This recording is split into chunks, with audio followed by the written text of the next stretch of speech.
लेकिन आप देखें दशरथ जी ये प्रश्न कर रहे हैं, और करे अपराध को और पाओ फल भोग, लेकिन राम जी ने इस प्रश्न का उत्तर नहीं दिया।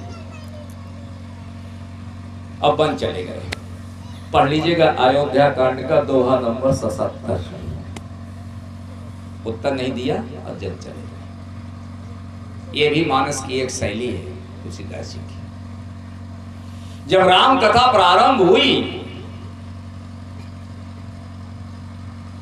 तो मैया जगदम्बा पार्वती ने कहा बाबा राम कथा सुनाओ, लेकिन एक बात ध्यान रखना बाबा। क्या बोले? अपने मन की रटी रटाई कथा न सुनाना कि चार इधर से सुन लिया, चार उधर की सुन लिया, बन गए रामायणी। तो बोले कैसी कथा सुनाए? बोले जो मैं पूछूं वो कथा सुनाना बाबा। बोले बाबा ने कहा पूछो। बोले प्रथम सो कारण कहु विचारी, और निर्गुण ब्रह्म सगुण बपुदारी। तो ये सुनाओ बाबा। पार्वती कहती है वो निर्गुण था, सगुण क्यों बना?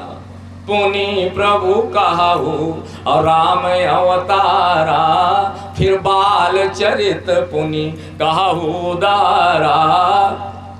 फिर चौथा प्रश्न है कहु यथा और जानकी विवाही, ब्याह कैसे हुआ? और पांचवा प्रश्न है राज तजा सो अदूषण का। राम जी के वनवास में भोले बाबा दोष किसका है? पार्वती का प्रश्न है। और बाबा ने इस प्रश्न का उत्तर पूरी रामायण में नहीं दिया। यहाँ विद्वान लोग बैठे हैं, पढ़कर देख लीजिएगा। बाकी जितने प्रश्न किए मैया ने सबका उत्तर दिया, सब कथा सुनाई। तो पार्वती ने पूछा राम के वनवास में बाबा दोष किसका है? बाबा ने चर्चा तक नहीं की।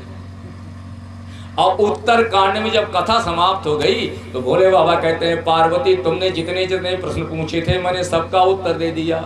उमा कहो और सब जो तुमने कहा था। कथा सुहाई अजो भूषुंडी खगपतई सुनाई, अब का कहूं सो कहो भवानी। पार्वती ने कहा बाबा हमें सब प्रश्नों का उत्तर मिल गया, अब कुछ नहीं कहना। अब आप देखें दोष किसका है ये बाबा ने कहा नहीं और पार्वती ने कहा हमें उत्तर मिल गया। उपनिषद में हमारे एक मंत्र आता है गुरोस्तु मौनम व्याख्यानम और शिष्याः छिन्न संशया। उपनिषद का मंत्र है गुरु ने मौन उपदेश कर दिया और शिष्यों का संशय समाप्त हो गया, शिष्यों का उत्तर मिल गया। तो एक ने कहा मौन उपदेश भी कोई उपदेश होता है? बोले हाँ मौन भी एक तरह का उपदेश होता है। गुरोस्तु मौनम व्याख्यानम।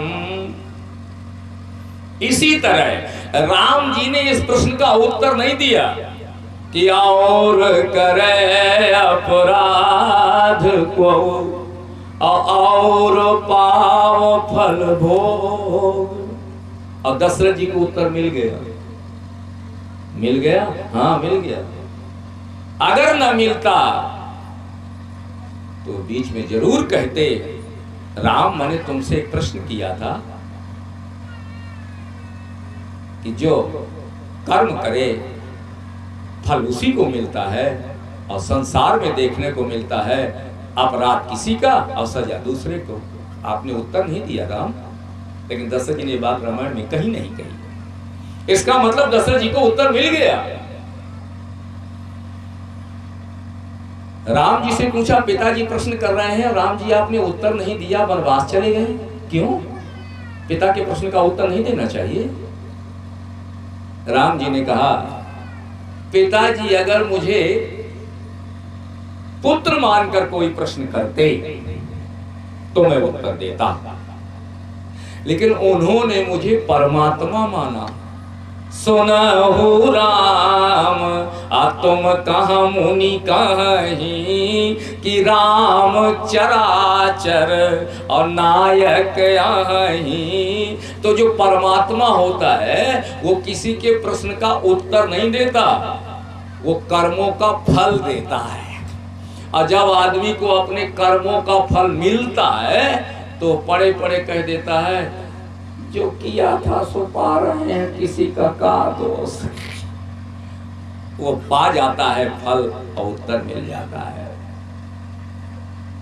दशरथ जी को मिला, बोले हाँ। और करे अपराध को, दशरथ जी पूछा ये सिद्धांत सही है? नहीं, वेद का मार्ग कभी गलत नहीं हो सकता। और वेद कह रहा है करे जो कर्म तो पाओ फल सोई, क्योंकि ये निगम नीति अस कह सब कोई। करे जो कर्म, वेद मार्ग, और करे अपराध को, ये संसार का मार्ग है, ये जगत का सिद्धांत है। और जगत का सिद्धांत कभी टिकता नहीं, और वेद का मार्ग कभी पथभ्रष्ट नहीं होता है। दशरथ जी को फल मिला? हाँ मिल गया। उत्तर मिल गया? बोले उत्तर मिल गया। कहाँ मिला? बोले राम के वनवास में दोष दशरथ जी आपका है। दशरथ जी कहते ये बात तो मैं भी कह रहा हूं, तो फल राम को क्यों मिल रहा है? बोले राम को फल नहीं मिल रहा है, फल आप ही को मिल रहा है। प्रसंग देखें, दशरथ जी महाराज राम के जाने के पश्चात कैकेयी के महल से निकल आए। ये घटना कहाँ हुई है? कैकेयी के महल में। और जब राम जी चले गए तो दशरथ जी उठे और उठकर कैकेयी से कहा जब लग जियो, कैकेयी मैं अब ज्यादा दिन जिंदा नहीं रहूंगा, जब लग जियो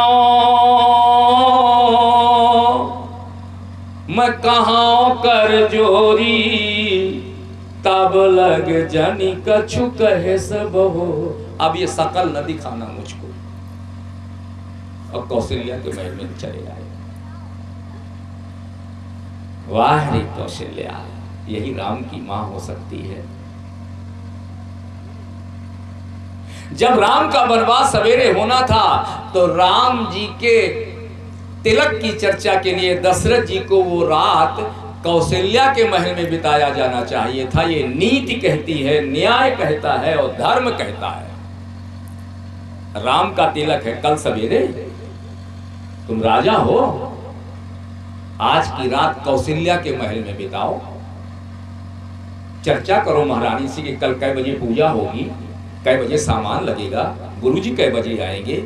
लेकिन दशरथ जी ने कौशल्या के महल को छोड़कर सांझ समय सानंद नृप गयौ कैकेयी गे। कौशल्या के महल से निकले और कैकेयी के महल में जा रहे हैं। एक ने कहा कौशल्या जी, बोले तुम्हारा पति रात में सौत के पास जा रहा है, तुम्हें कैसा लग रहा है? कौशल्या जी ने कहा वो महाराज हैं, पति हैं, स्वतंत्र हैं, चाहे रात मेरे यहाँ बिताएं, चाहे मेरी बहन के यहाँ बिताएं, हमें कोई हर्ष विस्मय नहीं है, कोई सुख दुख नहीं है।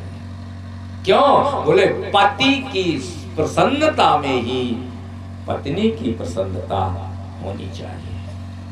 और पति से अलग अपना सुख दुख ढूंढ रही है, पतिव्रता नहीं हो सकती है। मेरे पति अगर कैकेयी के महल में प्रसन्न हैं तो कौशल्या ने कहा मैं प्रसन्न हूं, जाने दो। आज दशरथ जी महाराज जब वहां से ठोकर लगी तो फिर लौटकर कौशल्या के महल में आ गए। और कोई होती तो कहती वाह, रात बिताने वहां और मरने यहां। पता कि नहीं मरे कहां? कौशल्या के महल में। वाह री मां कौशल्या। व्याकुल दशरथ जी पहुंचे, तब भी मां कौशल्या कहती हैं आओ महाराज, स्वागत है आपका। कैसी तबीयत है? ठीक नहीं लग रही है, लेट जाइए। कौशल्या की गोदी पर दशरथ जी महाराज का सिर रखा हुआ है। आंसू ढलक ढलक करके कौशल्या की साड़ी पर गिर रहे हैं। तुलसीदास जी चित्र खींच रहे हैं। कौशल्या मुख दीख मलाना, रवि कुल रवि अथयो जिया जाना। मृत्यु के समय पर चेहरे की कांति बिगड़ जाती है, चमक चली जाती है। कौशल्या जी ने देखा सूर्य वंश का सूर्य डूबने वाला है।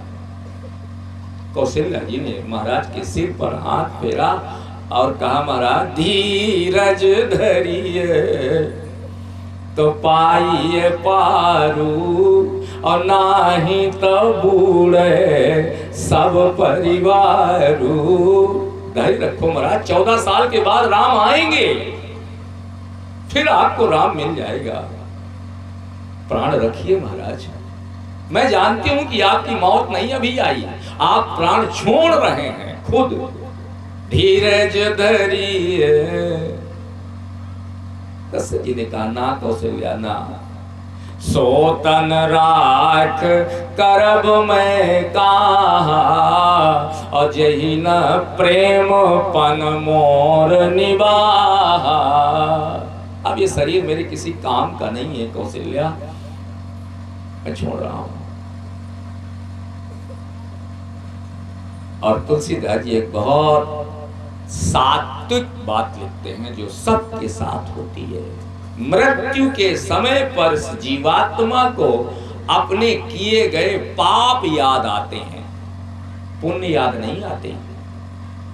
नियम कुशासन पर पड़ा है, परिवार सामने खड़ा है, गले तक प्राण आ गए हैं, उसके सामने फीचर फिल्म चला करती है।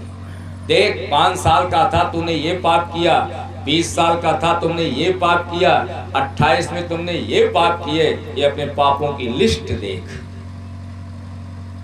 और उसका बोल बंद होता है, पुण्य नहीं याद आते।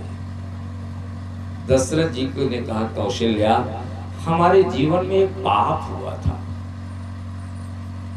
कौशल्या ने कहा, महाराज आप राम के बाप हैं और आपसे भी पाप। हाँ कौशल्या। कब? बोले तापस अंध और श्राप सुधि आई, तो कौशल्या सब और कथा सुनाई। कौशल्या पाप तब हुआ था जब मैं जवान था, अयोध्या का राजकुमार था, मैं शब्द पर बाण चलाता था। निशाना देखकर मैंने आज तक बाण नहीं मारा कौशल्या, शिकार देखकर नहीं मारता था, आवाज पे मारता था और शिकार में मिलता था।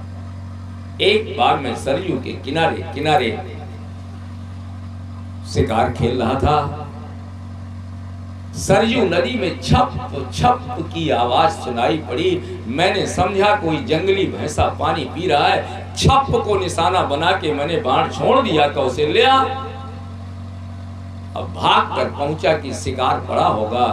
श्रवण कुमार के तीर धंसा हुआ था, घड़ा पकड़े औंधे मुंह सरयू पर पड़ा था। कौशल्या ने कहा, महाराज फिर क्या हुआ? उसके दिल का मैंने बाण निकाला। कौन हो भैया? बोले मैं अपने माता पिता को कंधे पर बैठाकर तीर्थ यात्रा कराने गया था। राजकुमार दशरथ, मैं बद्रीनाथ हो आया, केदारनाथ हो आया, चारों धाम कर आया, लेकिन मेरे माता पिता ने कहा जब तक अयोध्या का दर्शन नहीं होता तब तक 4 धाम सफल नहीं होता। बेटे एक बार अयोध्या का दर्शन करा दे। मैं आया, उन्हें प्यास लगी थी, पानी लेकर आया, तुमने मार दिया राजन। ये घड़ा ले लो और मेरे माता पिता को पानी पिला दो। इतना कहकर कौशल्या उसने प्राण छोड़ दिए। श्रवण कुमार ने, मैंने घड़ा उठाया और अंधी अंधा के पास पहुंचा पांव की आवाज से वो जान गए कि बेटा नहीं कोई और आ रहा है। बूढ़े ने कहा कौन? तो मैंने कहा मैं आपके लिए पानी लाया हूं। बोले पानी अगर तुम लाए हो तो हमारा बेटा कहाँ है, श्रवण कुमार कहाँ है? बोले पहले पानी पी लो तब बताऊं। बोले पहले ये बताओ बेटा कहाँ है? बोले अब वो इस दुनिया में नहीं है। जिसकी छाती पर बैठकर हमने 4 धाम किए वो दुनिया पे नहीं, हम पानी पिएंगे? कैसे हुआ? बोले धोखे से मेरे कारण उसकी हत्या हो गई। तो बोले ले श्राप ले। तापस अंध श्राप सुधी आई। कौशल्या उसने कहा बूढ़े ने कि जैसे आज मेरे मरने के बाद मेरे मुंह में आग डालने वाला कोई नहीं, एक बेटा था तुमने मार दिया, तो तेरे चाहे 1 बेटे हो चाहे 10 बेटे हो, जब तू मरेगा दशरथ तो तेरे मुंह में कोई आग डालने वाला नहीं होगा। जैसे हमारा शरीर पड़ा है तुम्हारा भी कई कई दिन तक पड़ा रहेगा, तुम्हें चिता तक ले जाने वाला नहीं होगा। इतना कहकर उसने प्राण छोड़ दिए। पानी लेकर के मैं बुढ़िया के पास गया, माँ तू ही पानी पी ले। तो उसने कहा जिसका पति क्रिया कर्म करने के लिए पड़ा हो, जिसका बेटा सरयू के किनारे पर पड़ा हो, वो पानी पिएगी दशरथ। ले दूसरा श्राप ले। जैसे मैं अपने बेटे की मृत्यु में तड़प तड़प कर मर रही हूं, तेरी मौत का कारण भी तेरा बेटा ही बनेगा।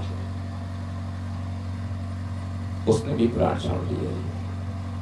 तो तापस अंध और श्राप सुधी आई, और कौशल्य सब कथा सुनाई। अर्थ क्या निकला? अर्थ ये निकला कि दशरथ जी ने कहा प्रश्न मैंने राम से किया था कि और करे अपराध को, ये सही नहीं है।